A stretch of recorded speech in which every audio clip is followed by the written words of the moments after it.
Hi, I'm Lenard. I'm 11 years old and I'm a member of Plan for the Planet. We're not a club, but we're an international organization run by about 30,000 children and youth ambassadors.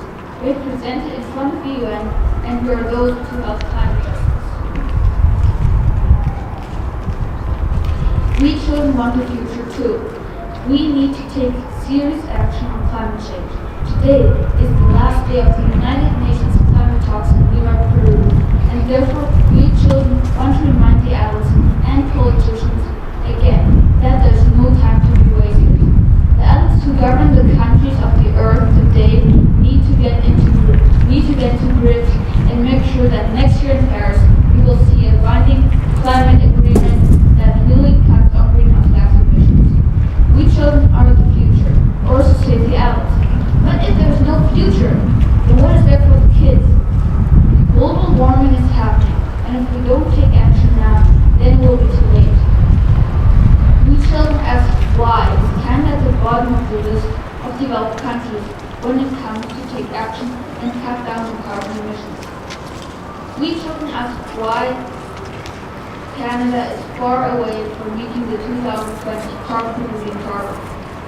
We children ask if you, the adults, think you have done all you could get us back on track. Why is it that even the UN General Secretary Ban Ki-moon says that Canada is a wealthy country and should do more on climate change? But all we hear are the adults doing is talking. Why are there still sharp rising greenhouse gas emissions expected from the oil and gas industry that will offset any improvements that are made on renewable energy? We children want to know when we will see regulations on the oil and gas industry. We children do not understand why our future is not severely threatened when we hear that Environment Canada projects oil and gas emissions will rise 45 megatons of over 2005 levels by 2020. We children want to know what the government of Canada and the government of Alberta are actually doing. What the adults think they're doing. Just talking does not stop the glaciers from melting.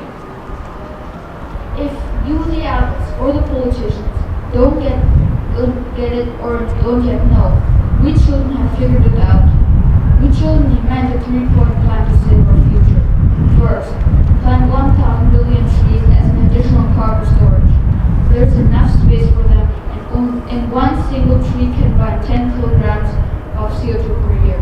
Second, leave fossil energy in the ground. All the technology for fossil fuel and CO2-free lifestyle already exists. As Ban Ki-moon said, Canada, as one of the great 7 nations, should be ambitious and visionary. Third, let there be climate justice. We children have figured out the maths. To stay within the 2 degrees Celsius increase by 2050, we must not produce more than 600 billion tons of CO2 by 2050. That's about 1.5 tons of CO2 per head per year. Those who want more, like people in North America who want more, like the 20 tons per year, should pay more.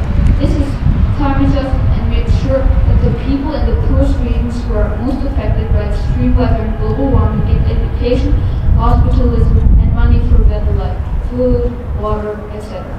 For some people, 9/11 was the worst event in history, but actually even a single day is crucial, as about 30,000 people died from hunger, thirst, and diseases, of poverty mainly, which are mostly children. So with this action, it is possible to solve the problem of poverty and climate change at the same time. Stop talking, start planting. Take action now. We children want to still have a future, and you adults need to start now. If you, the adults, think we children are only mosquitoes on the rhino's back, together as 1,000 mosquitoes, we can make even a rhino change its direction. We children in Canada want to remind you adults once again. Our country has been ranked at near the bottom of the worst performing industrial country in the world on climate change. Our policy is an international embarrassment. We need to urgently set more ambitious emission reduction pledges. We shall urge you to reach an agreement in Paris which calls for full decarbonization by 2050 and urgent transition to 100% renewable energy. This switch is crucial to save humanity and it is totally possible. thank you very, very much for everybody coming out for this. And what do we want to do? Stop talking. We need action. Planting is good. Thank you very much. Leonard, hero for the planet.